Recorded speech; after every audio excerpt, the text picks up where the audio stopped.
Morning, evening, and afternoon, wherever you're watching this video from. I hope you guys are having an amazing day. This is Shinobi. Welcome back to my channel. Today I'll be continuing What If Naruto Had Stevie Universe's Gem or Pink Diamonds, whichever one you want to rename it. Yeah. If you enjoyed the video, share it with some of your friends. And without further ado, I'll get right into it. So we open this part with Naruto basically leaving with Jiraiya after, he basically just got released from the fucking hospital. So it upsets him, of course. So while he's leaving with Jiraiya, this is going to be the time skip to get into Shippuden, by the way. Um, yeah. So as they're leaving the village, Sasuke ends up getting a note from some people. I'm not going to specify who. They claim to know where his brother is, so he not immediately leaves the village, but he does the smart thing and goes to people that he feels that can help him get stronger right fast, which would be Kakashi and Guy. Because Guy is proficient in hands and Kakashi has a Sharingan himself. So those two as a combination training duo goes hard. You can't tell me it wouldn't. You can't tell me. I dare you to argue it in the comments. I dare it. I dare it.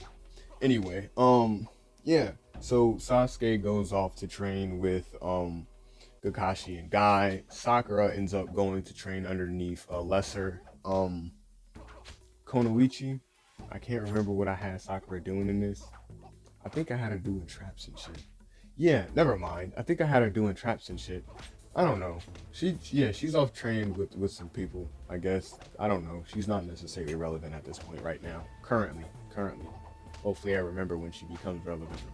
Um Anyway, yeah, so everybody's kind of going on their own little training session, but Sasuke is kind of going through this whole my brother killed my peoples, nobody understands me phase all over again.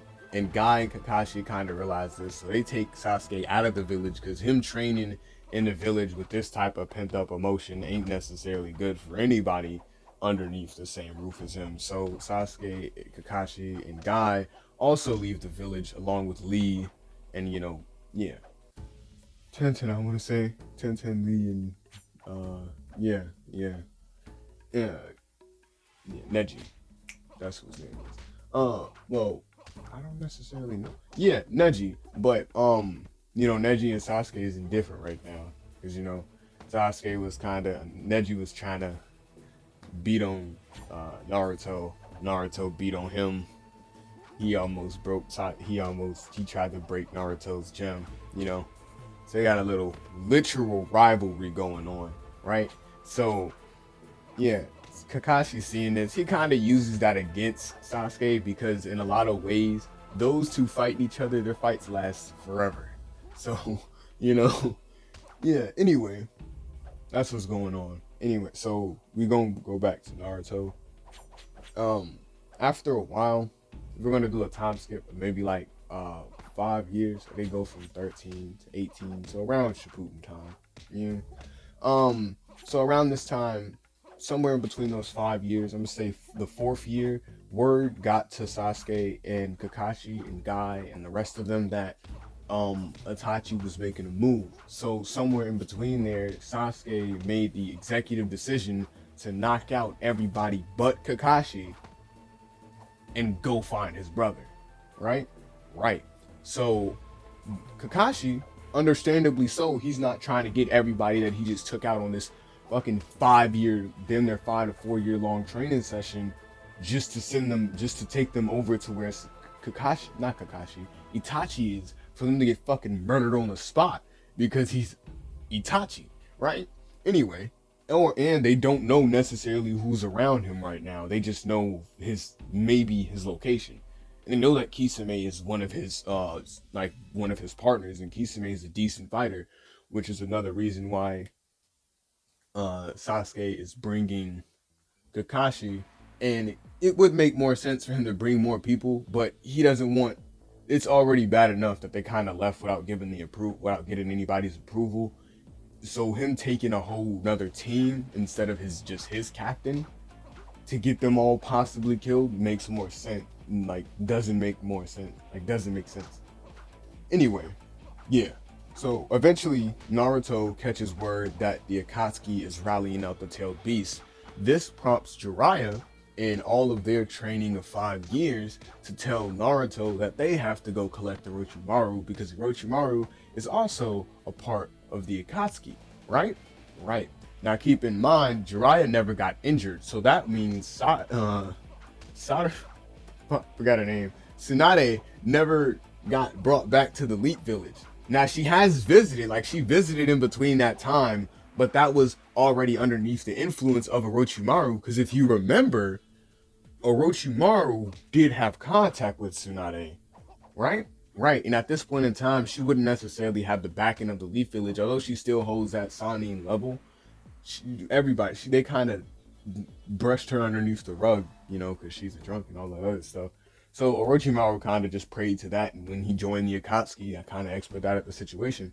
Anyway, so Naruto and Naruto and Jiraiya heads out on this like long adventure that basically takes them around 3 months to find out where Orochimaru is, right? And after they find out where he is, they come like across, funnily enough, Itachi and Orochimaru. Now, if you remember this scene specifically, it's right after they had that meeting and they're on the stairs, and Orochimaru goes to touch Itachi, and Itachi puts him in the Tsukuyomi, I think it. Yeah, either he Tsukuyomi him and just put him inside of a Genjutsu. One of the two. I might be messing up the timeline, but I'm gonna say they had this meeting now instead of whatever time they had it before. You can't tell me different. It's my shit. Anyway.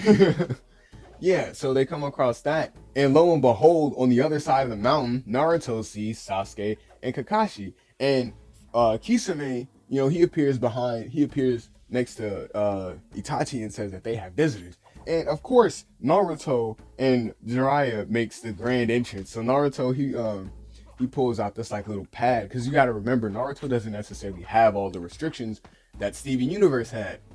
The only thing is that he didn't know how to properly control his abilities. Through that whole 5 years or 4 whatever training session, Jiraiya made him do nothing but focus on his gem. Absolutely nothing.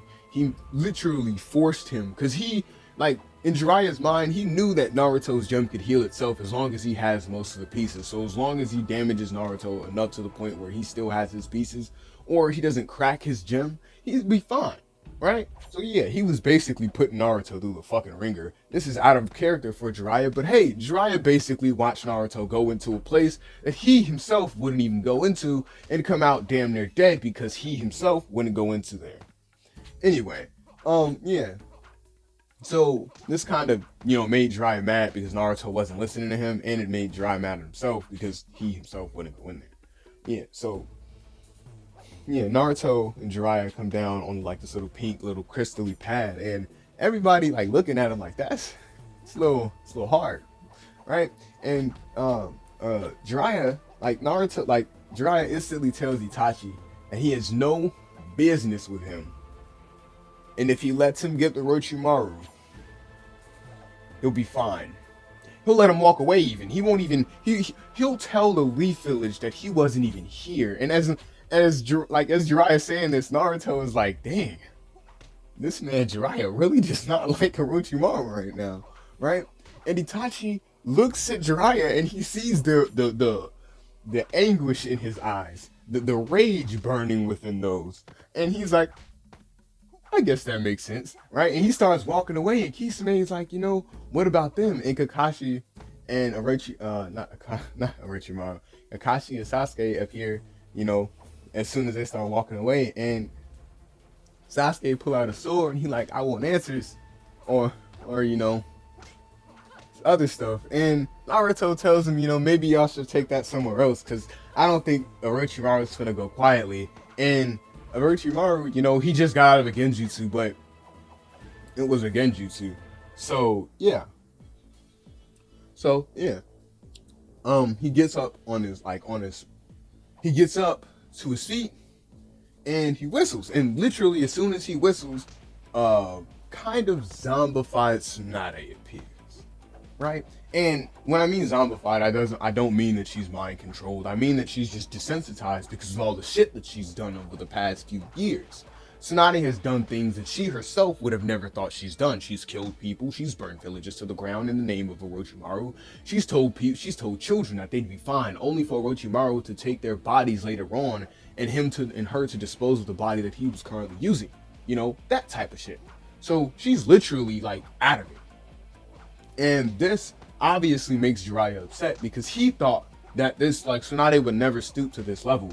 But Naruto, being in tune with his gem now because he's been using it for so long, his emotions are like literally everything to him. So he sees the damage in Tsunade. So like he's looking at her with this sense of pity, and he floats over to her because, you know, this is Naruto has been using this, like, literally, I'm gonna just properly explain it to you. Naruto isn't a god. Literally, at this point in time, Jiraiya had made him do nothing but train his gem. Nothing but that. Jiraiya told him if he couldn't use the one thing that he literally had, there was no point in him being a ninja. And that hit Naruto hard. So Naruto uses nothing but that. So yeah, so he floats over to Tsunade, and he's like, you know, you're a poor thing. And, you know, Orochimaru tells Tsunade, you know, capture Naruto alive. And Naruto looks at Orochimaru like with this look of like just sadness, and he's like, you couldn't just come easily? And he boxes up Tsunade, right? And Tsunade, she tries to break out, but this is diamond strength Naruto. He's been training for damn near 5 to 4 years.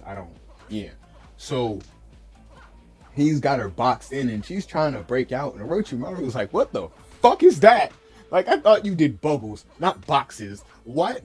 Right? But as he's trying to, think of a way to get out of the situation, he can't, because as soon as he tries to, Jiraiya, who's been training with Naruto, doing nothing but honing his craft that he already had, and knowing a decent amount of Orochimaru's abilities and stuff like that, they begin their fight. And of course, it goes as much as you would think.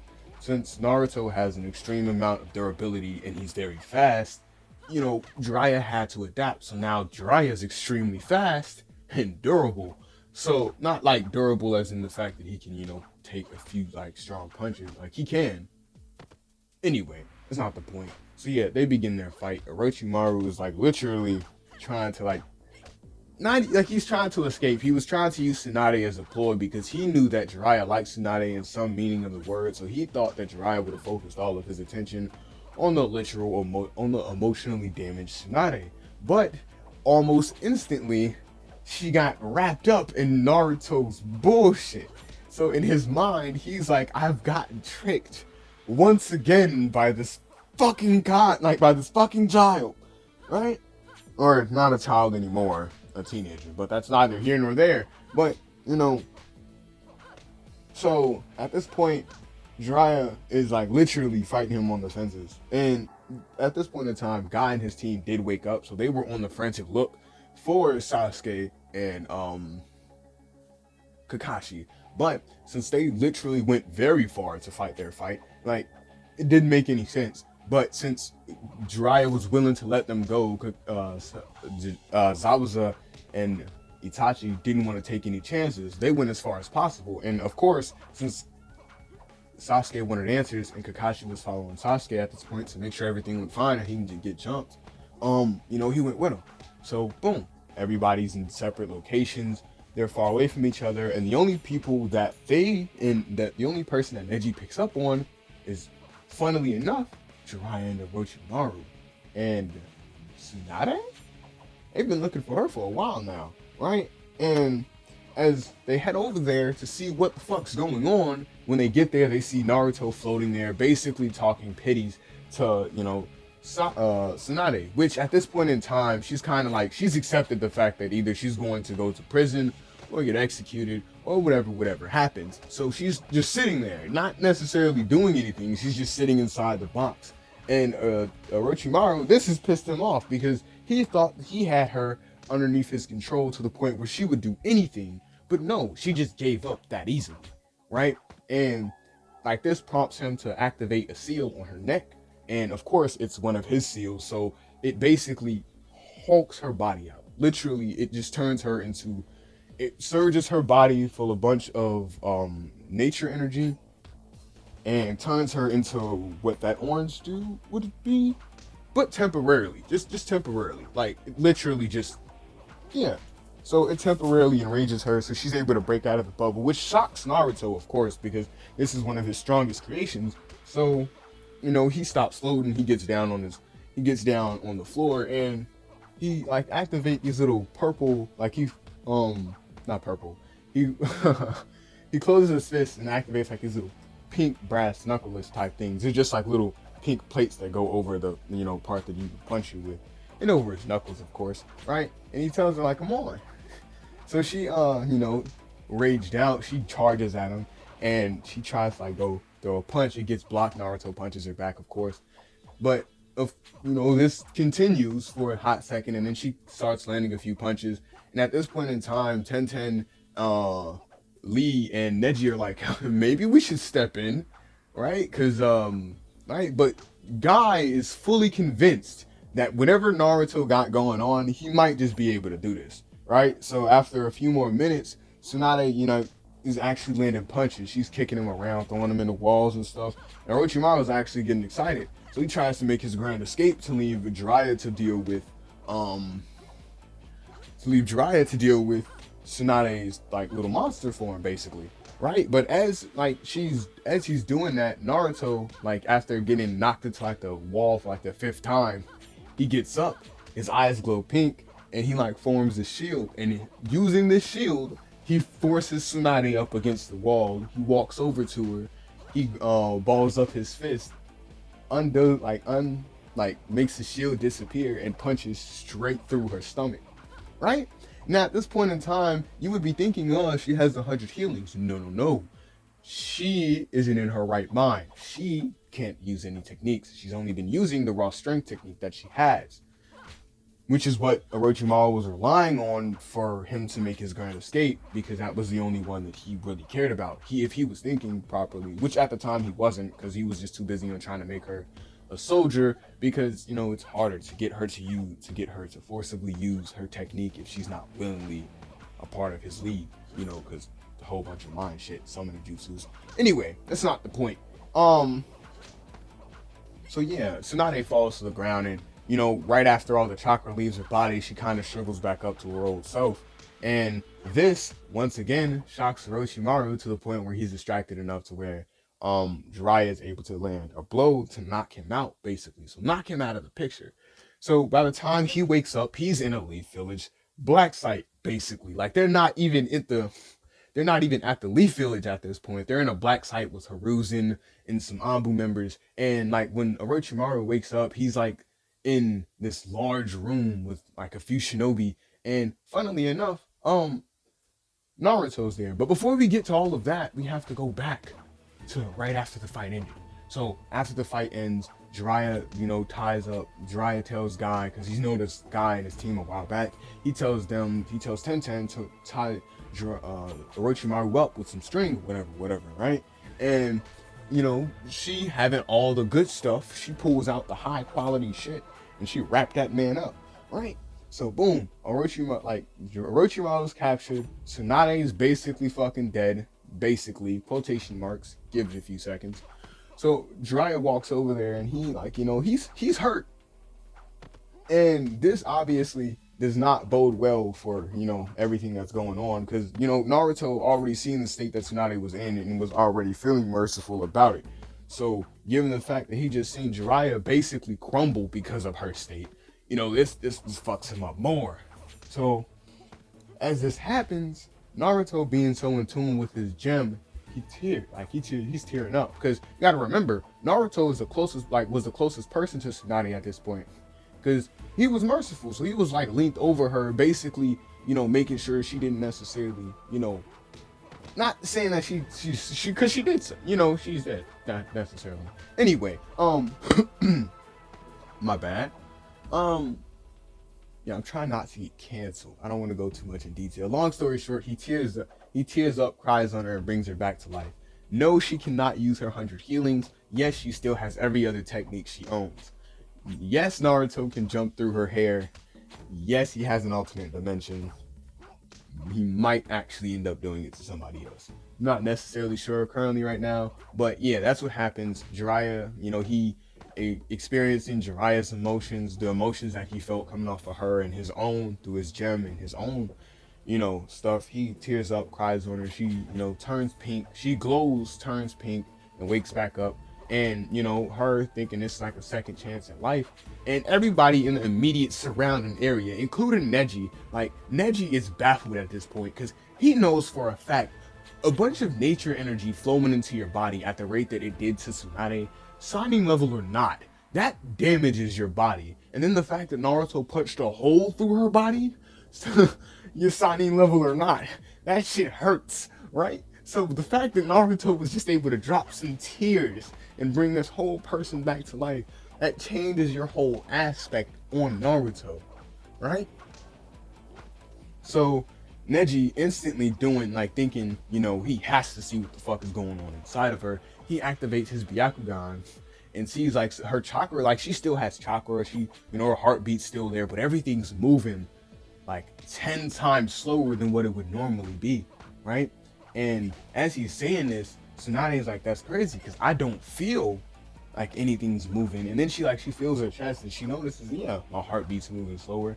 And she tries to use her chakra compressing technique to do her hands. And as she's using it, the chakra builds up fast, but it doesn't dissipate fast. Like if she builds it up fast enough and she builds enough of it up, she doesn't have to build it up anymore. She'll just be dumbass strong for a long period of time, which will be a problem. That's not the point currently though. So she, being basically a servant to Naruto at this point, because she's indebted to him. Not only was he one of the first people to actually give her sympathy for the first time in a long time, but he beat her and then brought her back to life all in that same breath. Of course, she's still grateful to Jiraiya because Jiraiya was there too, but she's more grateful to Naruto because Jiraiya instantly told her that he had nothing to do with it. Although he's glad that she's back and alive, but he had nothing to do with it. Right? And everybody else around her is just like, oh yeah, no, that was Naruto. I don't know anybody else. That katana full person, fucking pink, right? And at this point in time, Neji's just dumbfounded because he just assumed Naruto to be like this nobody, but this isn't even he didn't detect any type of chakra going through Naruto at that point. So he's thinking of Naruto more like an entity than anything right now. My bad, I just ran and tripped over my fucking skateboard. I'm pacing around my room. Anyway. Yeah. So the entire time they're on the way to this black site, Neji was looking at Naruto, and then when my guy told him that they had to leave, over toward Sasuke and Kakashi and Itachi and Kisame's fight.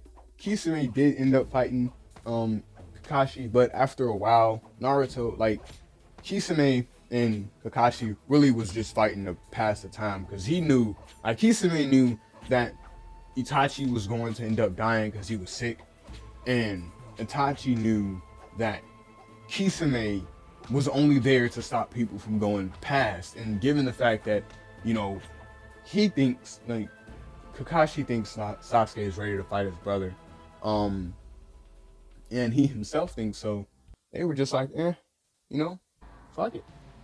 You're not trying to jump him, you're just trying to scrap to pass the time. Right? And of course, Kisame is still a villain. He's not entirely good. So he does end up trying to kill Kakashi. And he does get scarily close when he activates that little technique where he turns into a shark and is in that little giant bubble. But what happens is Kakashi just literally goes and activates this Chidori, which is basically just an overdrive because the lightning, it just spazzes out in the water because the water is a current. And it basically just fucking shocks Kisame to death. Not death, but, incapacitates him. And, Kakashi was like, that probably will never work again. Right? And he's like, I'm gonna go see what the fuck Sasuke is doing. So, he goes to see if he can find Sasuke. And when he gets there, Kakashi's in his old... Not Kakashi. Itachi's in his old Susanoo, and you know he got the whole little fingers pointed on the jank. And at this point in time, Sasuke, you know, Kakashi is thinking the worst, so he tries to get over there as fast as possible, right?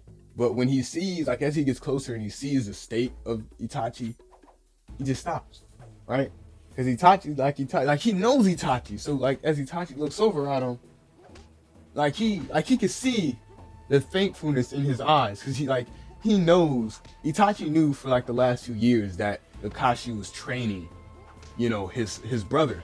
So the fact that he was able to train him up to the point to get him strong enough to even be able to match him while he's sick, whatever, you know, that brought him happiness. So, you know, he basically looks at him with this look of thankfulness.